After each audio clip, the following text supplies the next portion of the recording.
Hi, and welcome to Classical Stuff You Should Know, a podcast about classical education, old books, philosophy, literature, maybe music, definitely some Doors, and... Do you hate that? I'm never going to live that down. We love the Doors. I'm okay with it. Yeah, those were great episodes. And sometimes we have books that were published in the last couple of years.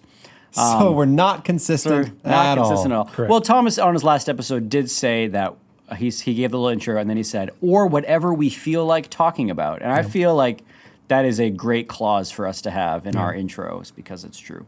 Yeah, probably. And Thomas we were looking up the definition of the word shrift before this podcast because apparently we are needing to confess our sins, Thomas. Is this what we're doing? That's exactly what we're doing. We're doing a Festschrift. A Festschrift. What do we say? What does that mean? Shrift is absolution or confession. So a fest is like a party. A party. Confession party. Confession party. Oh, man. That sounds like a bummer of a party. That sounds like a massive bummer of a party. Bad. Your turn, AJ. Oh, no. Although, I think after somebody gave their weird confession, everybody Yeah. That can be I feel like I've been to some Bible studies where it was like confession party. It was Yeah. like, we're gonna talk about our sins. We're like, oh, here we go. Yeah. Sounds Not awful. great. I had a college pastor like that. He could look in your soul and know your sin. Oh, that's not yeah. I cool. never liked meeting with him. He was a college pastor. Sounds Yeah. like a cult leader. He didn't end well. Yeah. Oh, bummer. You think he's listening to the podcast? You want to give him a shout out? You want to? Nope. Not Nope. Not at all. Did you join his army? It was like, I'm not liking the sound of this at all. All right, so we are talking about a Festschrift, which I assume means nothing to most people. Clearly it means nothing to me and AJ because we were totally wrong when you told us what it means. Apparently it means celebration writing, and literally Festschrift means feast script. So I guess script also means confession. Oh, because the confession is like a back and forth script. I don't know. So yes, we are talking about a book called Liber Amicorum, Essays and Reflections in Honor of Andrew Kern. This, I guess, came out at the most recent Circe conference because I guess we'll get into the story in just a little bit. But before we go into this, so it's a collection of essays, like I said, in honor of Andrew Kern. But Andrew Kern's okay. Yes. What do you mean? Oh, it's just he hasn't retired or died. No. Okay. So this is a book of essays that was put together by Dr. Matt Bianca, who also works for the Circe Institute. It was supposed to be for the 20th. It was whenever this was supposed to be given, COVID happened. So I think that's It was supposed to be in 2019. I'm just looking up the dates right now. That this was supposed to be presented, but it ended up being delayed a few years. And this notification that it came out was July 2022. So I'm guessing that's when the book actually was presented to Mr. Andrew Kern. So before we get into this book and any of that, who is Andrew Kern? Or the Circe Institute? The Colonel. Andrew Kern we call him the founder of the Circe. So he is What was it? Public academic? Isn't that a... Yeah, he's a public academic. Is that a title? Wasn't that something that they called us? Or we looked up somebody and it's they are public academics. I think it's a title we wanted for ourselves. Was that it? Yeah. I remember it came up in a title. previous episode. It's a great title. Yeah. But yes, he's an essayist. He's an academic. He is influential in classical education. Great public speaker. Public speaker. He has had a number of podcasts. Does he have books? I'm unsure if he has been able to coherently put all his thoughts together into a book format. Shame on you. You've cited his book no fewer than 100 times on this podcast. Which one? Well, you tell me. What's the name of his book? Oh, I can't remember. I don't think I've read his book. Classical Education, The Movement Sweeping America. I've never read it. No, you've referenced it, though. Oh, sure. Okay. Because the subtitle is... Anyway, you've called Classical Education, The Movement Sweeping America. No, that's just me being funny. Oh, okay. I was not. Oh, that's funny. Oh, I had no idea he wrote. That's his book. I honestly did not know he wrote that book. That's very funny. I've only known him by being in his sessions as a speaker at the Society for Classical Learning. Fair. Me too. And went out for dinner with him once. I don't know. He's he's always just got He's the sage on the mountain. he's the sage on the mountain. What do you mean by that? He's the one out there doing all the thinking so we don't have to. Okay. No, he's so he has Circe. No. Am I wrong? Yeah, I think you are. I hope you're wrong. So Circe is an institution that not only puts out curriculum for writing, Yes. but they are they've been sort of forefront in talking about classical Christian education, thinking through what are schools, what do we want. So Kern is great. People are frustrated with him because he'll say things like, the only book you need to teach anybody anything is Homer. Right. And you'd be like, oh, that sounds so cool. Tell me how. Then he doesn't. Yeah. Yeah. No, he does, but The title of his sessions are never really the way the session goes. Yeah. Mm-hmm. If you are expecting practical application, well, good luck, buddy. Mm-hmm. Okay, y'all are getting all the important stuff here. So also important, you made reference to this. He founded the Circe Institute. What does, for like, I don't know, $100 million, what does Circe stand for? She's the goddess on the island. What does Circe stand for? Pigs. No. Classical Institute. You're wrong. You're already wrong. Repeated collection of education. It's a great guess. How did you do it? Wow. Graham, what The is Center Institute regarding classical education. that's actually The cowardly initiate. I'm liking this better. Okay, so Circumventing I-35. Repeated. what? I don't know. I hate it. So Circe, it stands for two different things, which I find charming. So I believe it was initially the Center for Independent Research on Classical Education. You were pretty close on that one. And then secondarily, I believe this one comes later, Consulting and Integrated Resources for Classical Educators. So they're just flipping it up on their same thing? You can do that? You can have an acronym and then just flip what it all means? Look, man, when you run something, you can do whatever you want to. Like, Well, you know that classical stuff you should know is an acronym. C stands for classical. L stands for learning. if you can make this work, wait, hold on. A stands for ask me anything. Okay, good. It's one of my favorite things we do. Is he going to keep going? He's not. Okay. USA, ugly, soggy ankles. We can just flip it up Yeah, whenever we want I to. like your style. That's what it means now? But yeah, Circe Institute, so Center for Independent Research on Classical Education. They put on conferences. I think those started in early 2000s. They also have a blog where they put out great articles. It's where Josh Gibbs is published through his Cedar Room, is through the Circe Institute. They have a publishing arm, I guess, also. They also put out books. So you can find those all on the Circe Institute website. Curriculum is an important part of what they do. They also do consulting for schools to help them to be a classical school. So there are many things. And then I guess I already made a reference. Have you all been to a Circe Institute conference? No. Or just to SCL, Society for Classical Learning conferences, Yes. where you've either seen Andrew Kern or... But they do things where they'll do like retreats where teachers will go for either a weekend or even a longer time, and they'll read through a book together as educators and do like a retreat on the Iliad or Aeneid or something. They have another one that's Dante. for... Did you say who that was for, or did you say they do? I said it was retreats? for teachers. For teachers, yeah. So yes, so and they have a longer term one also. So Yeah. there's like a short term, I think, where it's maybe a couple weeks, and then a longer term. And then they've also got some kind of, not accreditation, but they've got teacher training that they do. You can do a program. That, yeah. So they do a lot of stuff. The resources are great. So if you're like in classical land, I assume you've heard of this group, but you should check them out. They're great. We have land?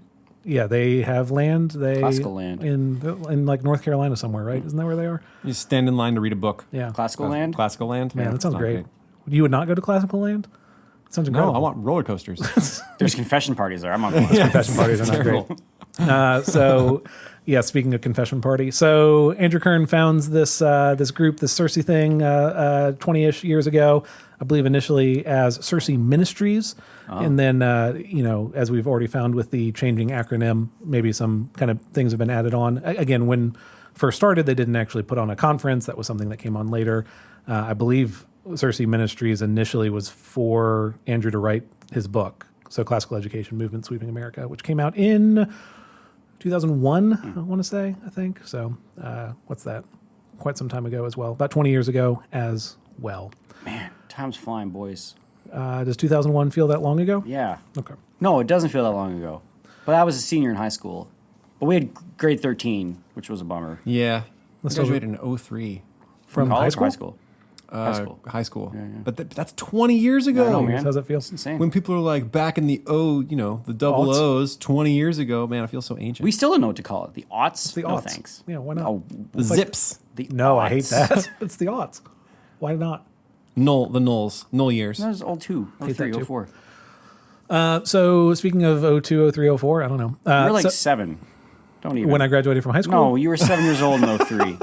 In 03, I wasn't, because I graduated high school in 2007. So I was 14. 4 years younger than me. Yeah. Yeah. So am I young? You were but a babe in this world. But a babe in this world. I was 14 when you were older than that. I'm grizzled. And this guy just buying a house for I his know, first sorry. time. Is it your first? It's not your Second first time. Second time. Doggone it. Okay, so 2 houses.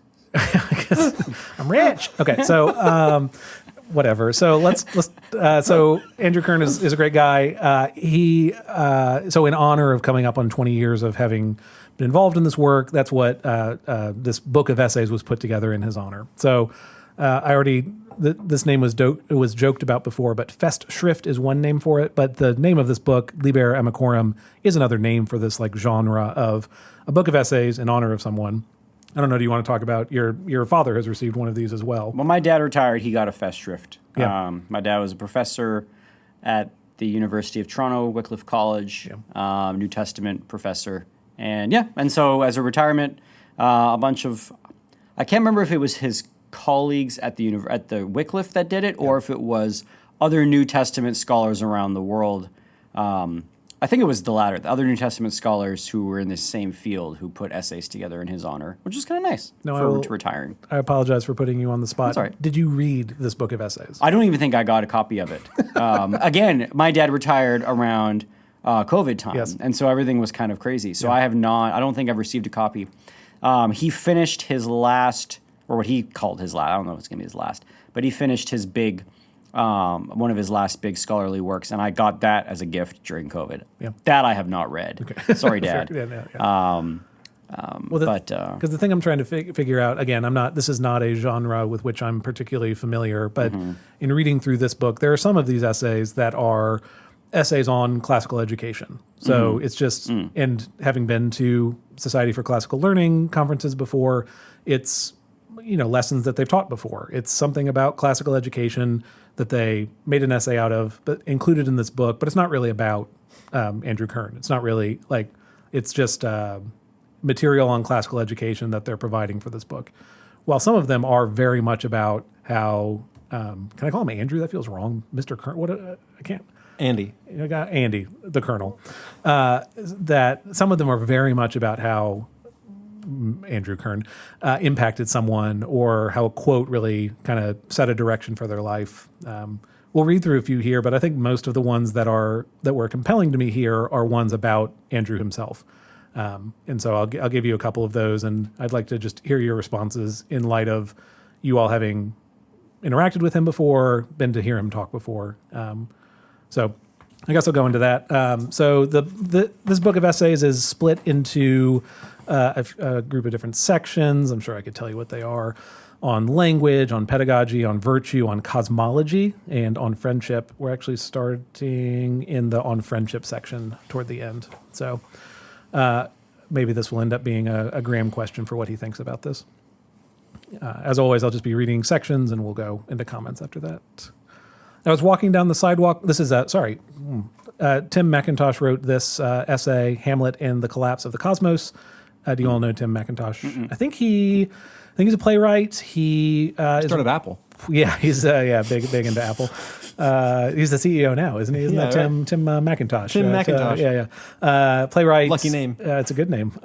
He also is one of the co-hosts on Close Reads. And I don't know if he's on the Plays the Thing, but they have better reviews than us. Close Reads? Yeah. They're a great podcast. Did they really? They're a great podcast. What are we doing wrong? They've been around longer than us, first off. They have their series on Jaber Crow is really, really good. It's an old one, but it's very, very good. Seems like the longer we're around, the worse our reviews get. That's not true. We had a great spat of 5-star reviews when we weren't actually publishing episodes. Is that when we asked for happy ones for Graham? No, we only got one from that, and it was a very good one. So more of those, please. No, Close Reads is so good. They started their own Close Reads network, basically. So they have the Daily Poem, and I think the Plays the Thing is one of their. I don't know why I know so much about this, but Because you listen to them. No, I haven't listened to Close Reads in a while, but anyway. Hamlet and the Collapse of the Cosmos is the name of this essay. I was walking down the sidewalk one afternoon when Andrew called. I paused beneath a large oak tree and thought, this should only take a minute. 3 hours later, I was still beneath the oak tree.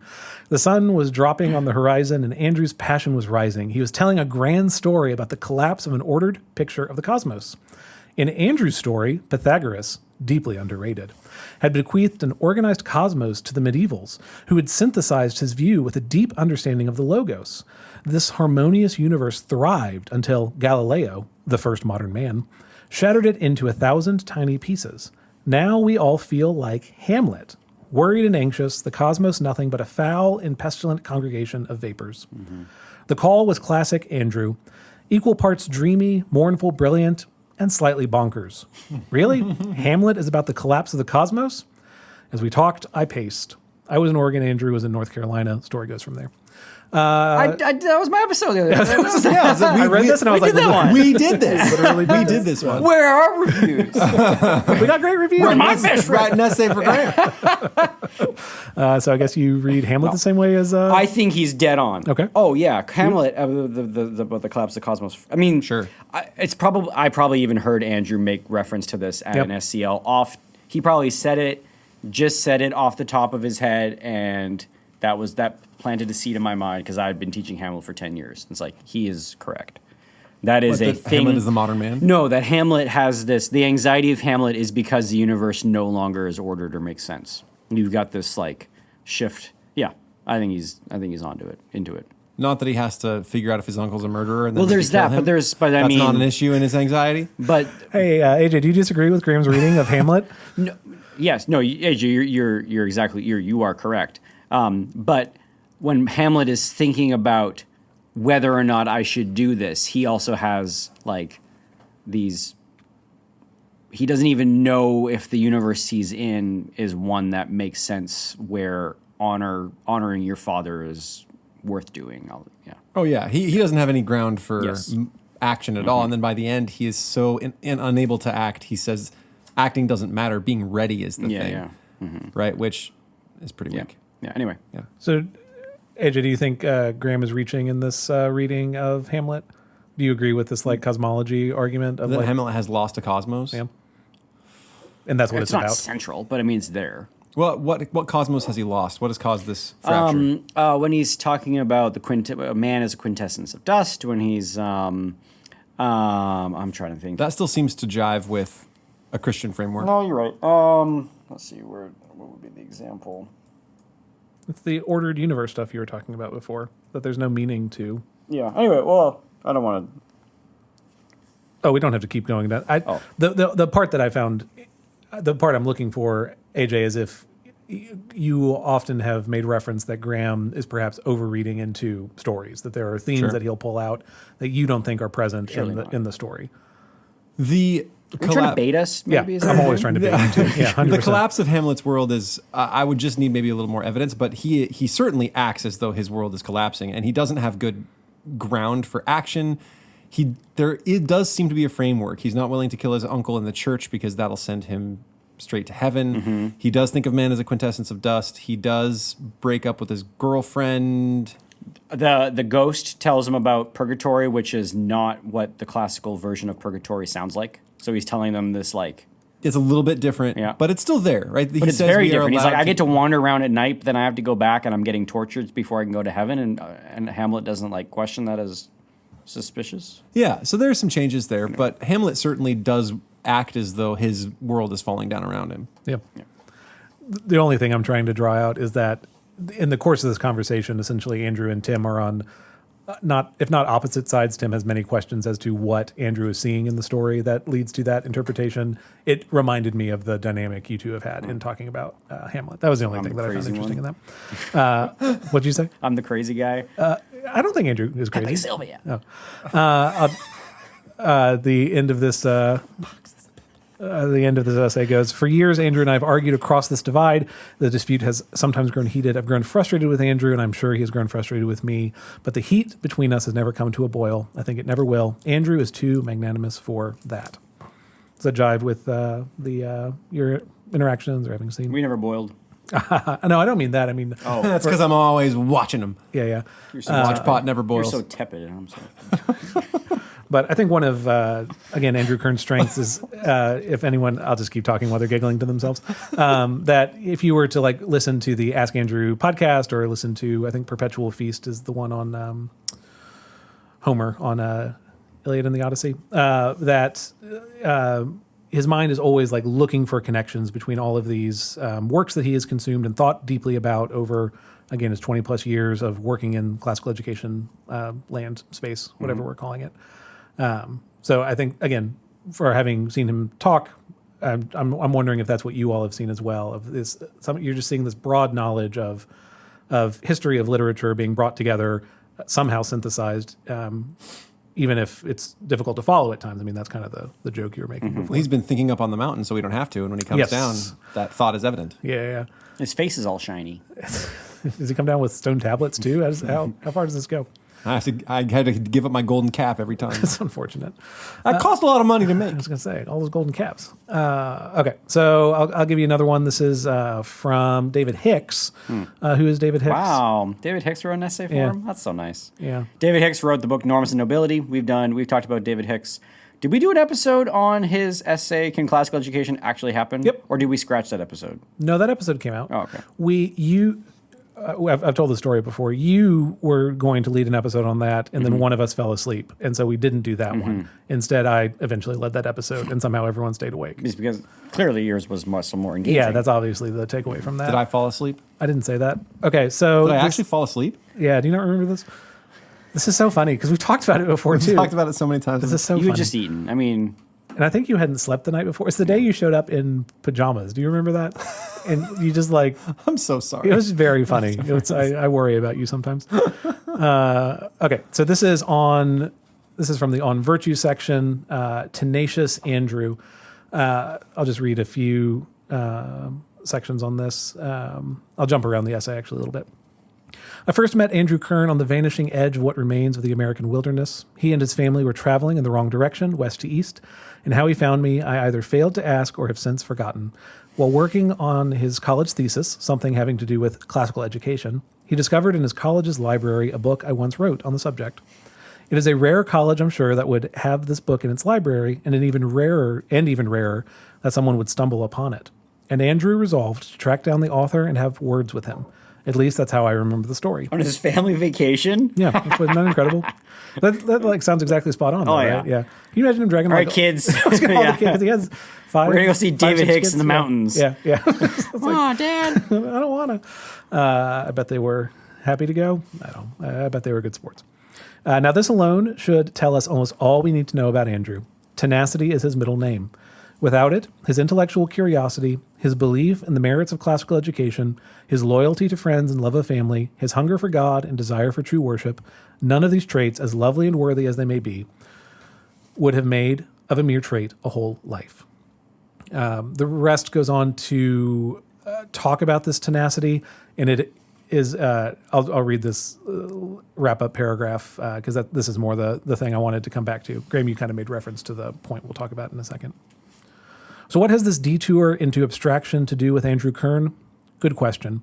Call it an attempt to conclude this tribute to him by giving an example of how, it appears to me, his mind works as he takes an idea, walks around it like the naturalist John Muir, walking through the woods, contemplating how each thing is attached to everything else, and all are held together and in balance by the logos, without which nothing by itself lives or can be said to be true, beautiful, or good. So it's a wandering, perhaps rambling makes it sound negative, but a kind of wandering around an idea to get to the heart of something. I think you all made reference that this is how you all have seen his talks go before. Mm-hmm. You want to say more about that? It's not a condemnation. That's the first thing to say, is that Andrew Kern is so full of ideas that whatever he intended to say usually kind of goes by the wayside, and then he talks about 1,000 things, all of them wonderful and illuminating, and then during the question and answer period, someone will say, but how does this apply in the classroom? Or how can I build a test off of this? He's like, well, do your tests bless the student? And then, you'll be... I love stuff like that, though. It's awesome. And that's the thing. He's not there to help you put together a multiple choice. Yes. He's there to ground you in theory that should drive your test-making procedures, right? he's building the scaffolding from which you can build the house. He's not going to build the house for you. I think it's a great metaphor. Yeah. And it's wonderful. If you ever have the chance, don't think, oh, I'll never learn about whatever he's talking about. It's true, but you learn about a lot of other stuff, and it'll be great the whole time. It feels like material that's meant for contemplation, and not meant to be immediately implemented. I've certainly heard him say before that he despises this kind of attempt to separate between the practical and the theoretical, because those two should be like merged together into one. And so I think he sees what he does as deeply practical. Yes. It should influence everything that you do, but that doesn't mean that it's how to write the test or anything. Yeah, implementation might be left to lesser minds. Left to the listener, right, Yeah. to figure it out for themselves. When I think of Andrew Kern, I just looked up on my phone. Do you know the Flammarion engraving of the Flammarion picture of the man who's looking underneath into the universe? Yeah. AJ, this is what I'm making reference to. Maybe we'll put it on show notes or whatever. That's what I think of when I think of Andrew Kern. I think of the person who goes behind and looks into the ordered cosmos of the universe, and that's what that old medieval etching or painting is the person who's getting in underneath. So for those who are listening, the picture is, I think it's maybe even Copernicus, but it's somebody who is sort of lifted up the side of the sky as if it was a curtain, and has poked his head out underneath it, and behind it is all of the sort of inner workings of the cosmos, the spheres and the stars and the heavens, and he's looking at it with like a whoa look on his face, and I've always thought that was a great image, and that's what I think of when I think of Andrew Kern. It's so cool. It's someone who's gone and done that, and then is coming back and trying to relate it to us. I think that's a great metaphor for it, which then it's almost, there's too much knowledge to impart to be able to do that succinctly or concisely, right? There's just too much to want to give to someone. I think my introduction to his long form speaking was he did this, I think it's a 6-part series, Teaching from a State of Rest. Were you all in person for this? No. Okay. I don't know if it was at SCL or where. But again, it's 6 parts. It's probably roughly 6 hours long. And it covers everything from like just a history of all intellectual thought to homeschooling to classical education to operating in a high school or to like operating in a school. Like it is about everything in this contemplation of what is rest. Something I'm sure we've brought up in the podcast before is that this word school comes from skole, which means leisure or rest. So then looking for a way to incorporate that into how one does school or how one educates someone. It's the same thing that you all have said. I could see someone being very frustrated if you're looking for, I want to make my homeschooling program more restful. How do I do that? But in terms of like a worldview that will show you how to think more profoundly about these topics, that's exactly what I think Andrew is spot on with. Or in this selection of essays, does it talk at all about like what kind of church denomination he grew up in? I think it's in there. If you want to flip, because the story I remember is, I think I remember listening to a podcast where he was talking about himself as a young man given an opportunity to preach a sermon when he was young. Huh. And what I seem to remember is if he didn't grow up in the Brethren church, he grew up in something Puritan like that, because in those denominations, it's almost like a rite of passage, or a thing that you do is that you let the young men, you'd say to them like, all right, you're going to be speaking a word this Sunday. And so in the Brethren church, there's a time in the worship service where it's quiet, and anybody who has a word from anyone who can sort of stand up and give some thoughts that they have about their own like devotional Bible reading time. And so you stand up and you give a little like tiny little impromptu sermon. And he was making reference to having done that when he was a kid. And he was talking about like embodied rhetoric and the use of rhetoric and like speaking words to a community. And he was like, everyone in the community knows the Bible better than me. They're not learning anything from a 14-year-old giving a sermon. But there's something about the act of giving the 14-year-old the responsibility of giving a sermon, and he was drawing some connections about the community that rhetoric brings. And I was listening to this as I was working in the yard one day, and I had to stop and like sit down, because that was I grew up going. My grandparents were brethren, and when we would get those opportunities at Bible camp, they'd be like, "All right, you're going to preach a little sermon," and you're like 14. You're like, "Oh, sweet." I'm like, obviously, I'm smart and pious enough to do this, and you say something hopefully not heretical. And anyway, he was just talking about like the nature of rhetoric in community of people, and you're not teaching them for their benefit, but it is for their benefit because you are learning how to teach and preach. And that I just remember that struck me because that was a thing that I was asked. That was something that every sort of 14-year-old in the brethren world gets to do at some point, and I just remember doing that. And I'd totally forgotten that I had done that, and just bringing that back just made me very like sort of nostalgic and thankful. Anyway, I was wondering if that was his denomination that he grew up in, or something similar to that, if they made reference to it in the book. There's a prologue that talks about his growing up. I don't see that in there. Okay. I could have sworn there's something about it, but anyway. It's not coming up right now. So apologies for that. Just in line with kind of this topic, this is an essay from Heidi White on Andrew and Socrates. It's again this kind of question about the theoretical versus the practical. She's talking about listening to Andrew Kern at the Circe National Conference. I quickly learned why many held Andrew in high esteem. He was eloquent, articulate, inspirational, brilliant, wise. But it was more than that. Minutes into listening to his plenary address on mimesis, I recognized that I would have to rearrange my daily life to pursue the goodness he was revealing. My urgent response was neither the result of his celebrity magnetism nor his swollen ego. The man is professionally free of both. It was something more... It was something much stronger and more dangerous. Andrew's words were more than smart and skilled; they were true. And since truth breeds action, I responded accordingly. That part is funny because I believe later in the essay she then says the exact same thing of like she heard Andrew again and then also had to rearrange her daily life to accommodate that. Like that's the effect of listening to talks like this. It's true. Mm-hmm. Have you had to change anything after a Kern talk? Yeah, I think you listened to Andrew, and I can't. Trying to think if there's one. I've thought constantly about how my tests bless my students. Yeah. The thing is, there's just there's much in that you can.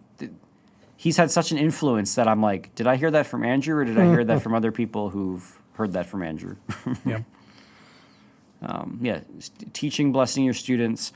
I think the universality of things.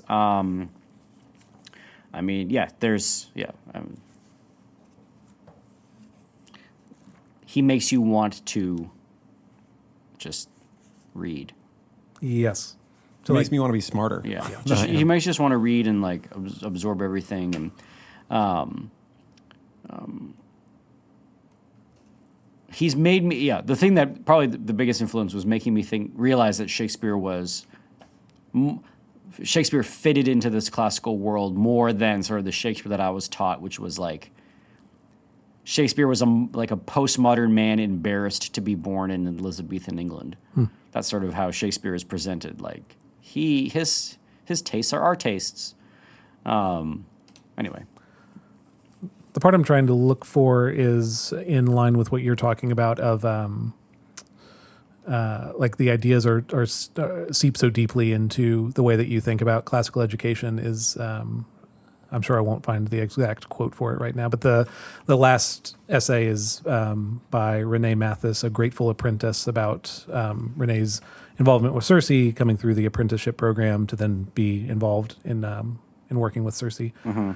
And it's essentially that of like the idea that, again, the core of it is that these ideals of what it is to do classical education or to be in a classical environment, you can't, like writing out the rules for it won't work. These things are embodied in specific people. This is not distant from Andrew's idea of mimesis that we learn by this kind of mimicking process, where yes, the student is the one learning, but the teacher is modeling this love of and engagement with the material that then the students are mirroring back and then doing for themselves.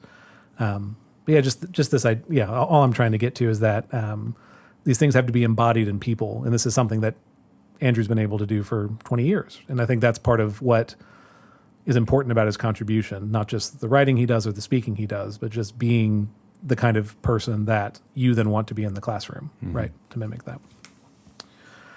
It's hard to have dinner with him and not want to be a little bit like him. Was that? I want to hear more about this dinner. Was there anything like? Did we have? I mean, I think We had dinner. Yeah. Did y'all ask him questions? What did y'all do? It was probably the closest thing that I've ever felt to being like a Jew with a rabbi. Like he was like this elder. Like the scenario was like that. Like he was sitting there, and it was a bunch of young men, and we were all sort of like huddling close and like leaning in and trying to listen. And he was just sort of like talking, and we were just sort of like, oh yeah, nodding. I don't know. It just in my mind that was the image that I had was like, you know, the rabbi, and then all the sort of the people who were sitting around wanting to learn from him. Do you remember that dinner? Nope. Oh. Well, what happened? I remember the one with Luis Marcos. No, that was a different dinner. That was just us and Louis Marcos. Yeah. But this was a large. this was a different group. thing. This was a dinner. I know after I've been to some CL. dinners with him. Yeah. And he just sort of continued to talk about whatever the topic at hand was. Yeah. My proudest moment was pitching my Iliad Book 22 idea. If you're a listener, you can go back and listen to that episode about how it's a microcosm of the whole Iliad. And I was like, am I late? Am I late coming to the party? Does everybody already know this already? Is it there? And he's like, it's there. I've never heard it before. Hey, and I was that's like, cool. yeah. I had a little party in my head and tried not to act too excited. It's got to feel pretty good. I'll move on to another essay. And maybe we'll spend a little time here and then wrap up. So another contributor to this book of essays is Mr. Joshua Gibbs. So of course we're going to read sections from that. So I think Josh might have given this quote during the interview he did a couple months ago for this podcast. It's titled "Willing to Die." This is Joshua Gibbs. Many years ago at a conference, a Circe Institute conference, I overheard Andrew Kern say, "A classical school has to be willing to die." I was still in the first stage of my career, which meant the claim was a revelation. I'll give some of his justification for that in a second. But just to start with that idea, a classical school has to be willing to die. What comes to mind? Like, what is he?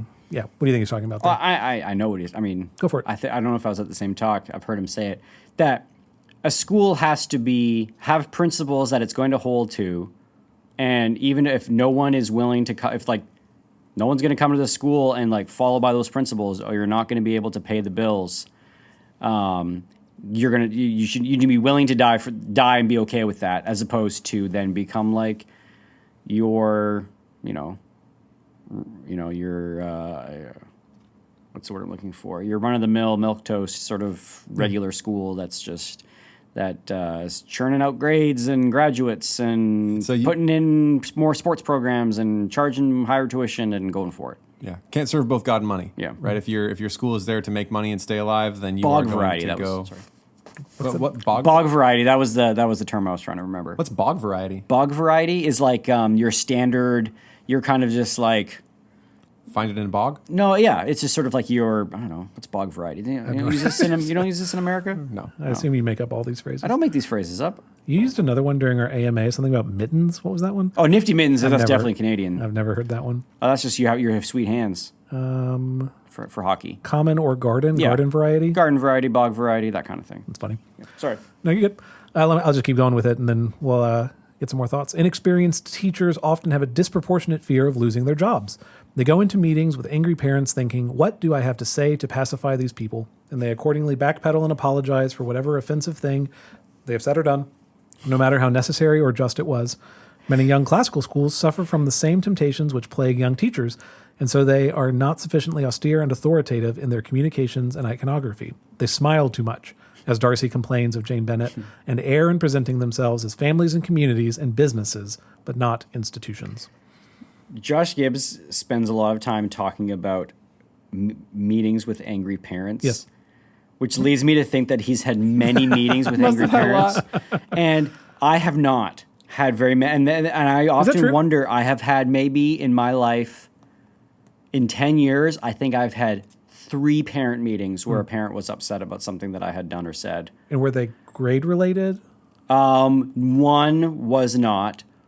One was grade related. And the 2 that I remember, but the thing is, I just don't have very many of them. Yeah. I've had emails, but like actual meetings. Right. And that makes maybe 4. And that makes me think that like I'm not a good teacher. Like that I should be having more angry parents. But I'm also very affable. At least I'm a Canadian. So. And Veritas does a really good job of filtering out parents that aren't on board for the kind of things you teach. Fair point.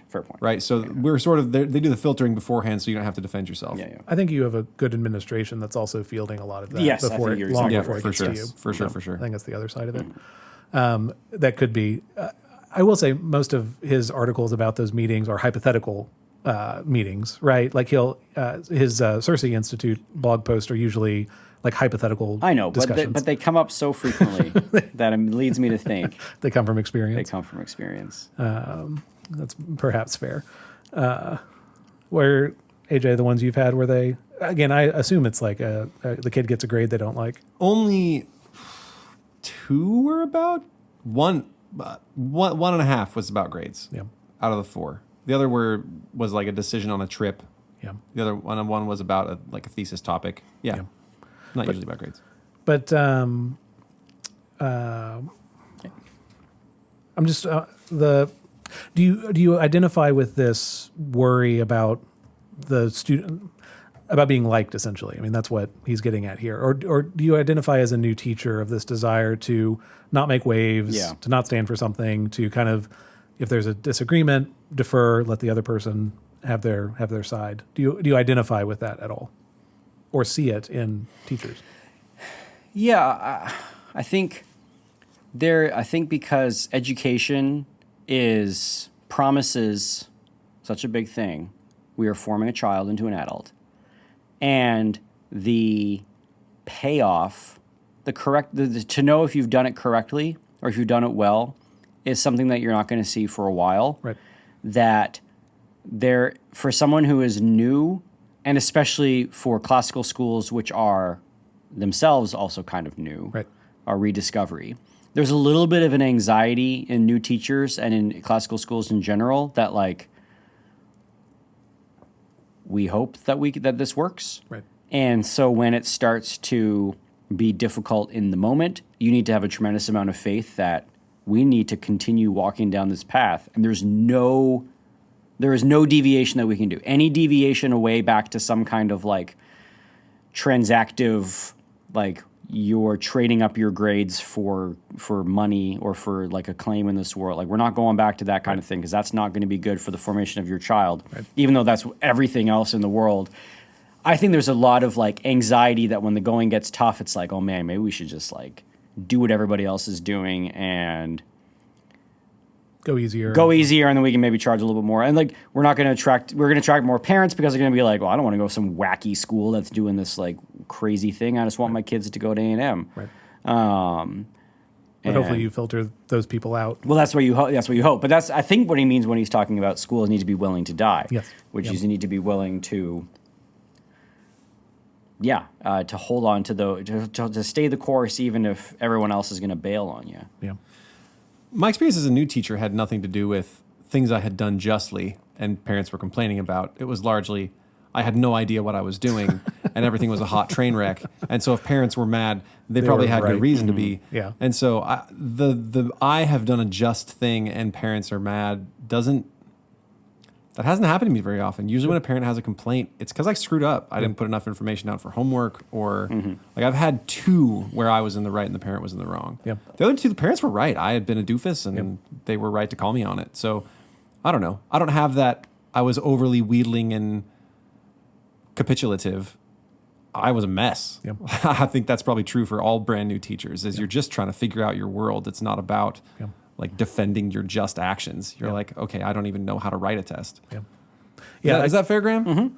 I think some of what he's talking about might be more at the founder stage, or it's 2 founders of you've set this up. Can't we go easy on this? Like, do you really believe? Yeah.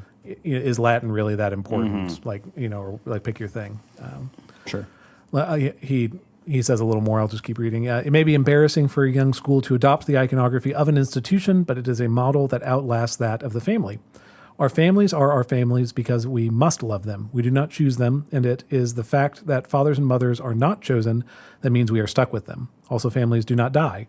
Sons move away, but they come back at Christmas. However, a certain family at a school is around until the children graduates, and then the family leaves and does not come back. I offer this long I'm skipping over a section. I offer this long digression on the difference between family model schools and institutions because while they may have overlapping qualities, it never makes sense for a family model school to be willing to die, at least no more sense than it makes for a family to be willing to dissolve itself. So again, the point here that if the way that the institution thinks of itself is we are a family, well, you don't kick people out of a family. Yep. You stick with them, you fight through everything, or like you work through things together, but you never change the nature of the relationship. It's still, you are a family. And that he's contrasting with an institution where institutions say some people are members, some people are not members, and there has to be some dividing line there. Do you have thoughts on this kind of like family language versus institution language for? No, I mean, I don't think Veritas talks about us as like a big family. I don't know. That's just not really a part of. Maybe that's part of some schools, especially in the early stages. Yep, probably do. Have kind of had this like, oh, well, you guys have been part of the school forever, and your kids have always gone here, and so we're going to really make it work. But AJ and I have never really been in those higher level positions of where those sorts of realities would come into play for us. Yeah. Yeah. So, but thinking of a school as an institution is we don't really have the history of it. Like we have church in America, we've got churches and we've got families and we have universities. But like our schools predominantly have been like, government public schools, and that's it, and that has sort of its own thing. Right. But these sort of private institutions of bringing your child to, like we understand universities and college and what that means and what that looks like for the family, and but schools we don't really have the history of private schools and that kind of thing. Yeah. New England does, but not really. I think even thinking about Veritas as an institution is a little bit dangerous. I think the temptation in both situations, right, talking about family languages, putting the family above the ideals, and then if we talk about Veritas as an institution, our danger is always putting the school above the things that we should be pursuing. Veritas, and this is one thing I appreciate, always talks about not the institution, not the families, but what is true, good, and beautiful, right? We are here to be faithful, to do what God wants us to do, and to teach things that are worth teaching. And the moment we flip that language and say, we are an institution, we're here to preserve ourselves, that's dangerous. Sure. That gets into the territory that some colleges are in where they lost sight of their original ideals and are now simply there to perpetuate the college. Yeah. I think that's fair. Yeah. Mm-hmm. It's always what worries me about like endowments too, because like that kind of separates that incentive of needing to stick to what's true, get people to come on board. You can kind of just fall off the path basically, and you have funding forever. Oh, I don't worry about that with endowments. Yeah, you're okay having an endowment. Yeah, I'm totally fine with endowments. We're gonna, that means we can, it just means you need to have principled people who are who are like leading the thing. Sure. Yeah. I'll keep going. The institutional school is not simply willing to die, but makes itself a living sacrifice and carries on a cruciform existence. I think this is in line with what AJ was saying. The institutional school has not simply rejected the sentimental ease and convenient marketing strategy of the family model school. It has chosen to endure regular derision and assault. Unwavering loyalty to truth, beauty, piety, and good taste will invariably lead to accusations of elitism, primitivism, and self-importance. The refusal to adopt fashionable slogans will mean an institutional school is perpetually on the cusp of economic collapse. Fidelity to truth and beauty is rare, thus it is profoundly valuable, and the world is willing to give quite a lot or offer to... Fidelity to truth and beauty is rare, thus it is profoundly valuable, and the world is willing to give quite a lot, or to offer it, at least, to the man who proves apostate. A school which is willing to take its cues from these kind of things of modernity will be bested by the competition. However, a school which rejects the spirit of the age will live on the cusp of death, constantly riding the line between the red and the black. It may sometimes die, but it will never be bested. I'll just take this last paragraph and probably move toward wrapping up. As a teacher, I have not always been willing to die, but I remember Andrew's proverb with chagrin every time I cave to a petty request that I raise a grade or grease a parent-teacher conference with flattery. However, on those occasions when I have the resolve to teach honestly, not flatter my students, confess my faults, and teach students to love not the world nor the things of the world, I have Andrew's dangerous proverb to thank. So So intense. I know it is. That's what we like about it, right? I know, but I mean, it's just. I feel like Gibbs as a man just gives off heat, like he's just a furnace. Yeah, he stands for stuff. You got to respect it, or maybe not. I don't know. So just to Whereas say, someone like you is just riding the waves Out here hanging 10. There's just no.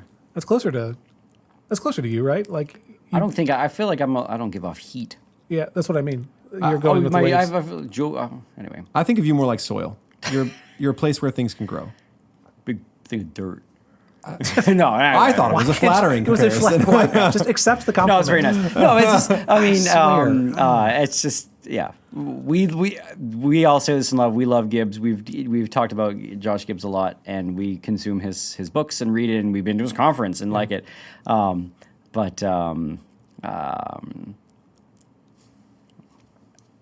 He's an intense dude. He's an intense dude. Did you hear he has Anthony Eslin doing the intro for Love What? Is Love What Lasts the next one? Really? His next book. Isn't that cool? That's awesome. So he announced it. I think he sent an email a couple weeks cool. ago. But anyway, so I don't know. Andrew Kern is great. So he has, check out his, I don't know, go to the Circe Institute website. It's great.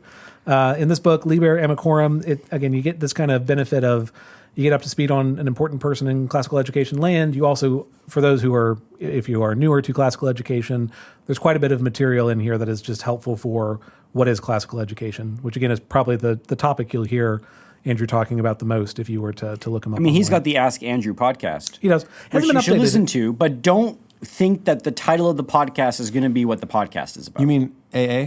Ask Andrew. Yes, right. Oh, that's unfortunate. Because you listen to you read the title and you're like, oh, cool. Yeah, This is like, nothing. here we go, August 12th, 2020. How do I teach history classically? Rock and roll. I'm going to go listen to that and learn how to teach history classically. Good luck. It's not gonna you're going to happen. be talking about like astronomy or Yeah, something. the nature of the cosmos. I think he hasn't posted in like 2 years. Isn't it March 2021 is the Oh, last you're right, episode? March 2020. Yeah, so it's been a wow. while. But the thing is, it is a treasure trove It is. going all the way back. Excellent resource. So definitely check that out. Graham, is that a bowl of pickles? Yeah, he's had that for a while. Yeah, it's a bowl of pickles. There's nothing else in there. There's nothing else in there. I mean, expected there to be some sort of salad or burger. It's just pickles. it's just pickles. He was eating it all throughout your last episode on Kant. Yeah. I was a little distracted. You want one? Why pickles? I just found it in the fridge, and I like pickles. And That's so I disgusting. Really? That was in the figured- fridge? You Yeah. stole someone's These box of were pickles. obviously for the overflow Chick-fil-A pickles, Right. From Chick-fil-A Day on Wednesday. Okay. I also love pickles. Is there cheese on those pickles? No, those are Just pickles. seeds. Oh, I'm in. Can I have You some may have pickles? some pickles. Oh my gosh. Okay, From you mockery wanna- to you joining. wanna wrap us up? Yeah, who started this episode? Donaldson did. I did. So this has been Classical Stuff You Should Know with Graham, Thomas, and AJ. Careful, there's juice in there. So gross. And we love Andrew Kern. We love Circe. And what? Pickles. I know. I it's like great. pickles. And you can find us at the guys at classicalstuff.net if you want to email us. We're on part. Twitter, which like sometimes I like things. Our website's classicalstuff.net. Our Patreon, you can patronize us on Patreon / classical stuff. I don't know what it is. Just Something some like that. combination of Yeah, letters. man, we're crushing it. Just we're Google doing- it around. You'll figure it out. And we thank you. Thanks for listening, and we'll catch you next week. Bye. Bye.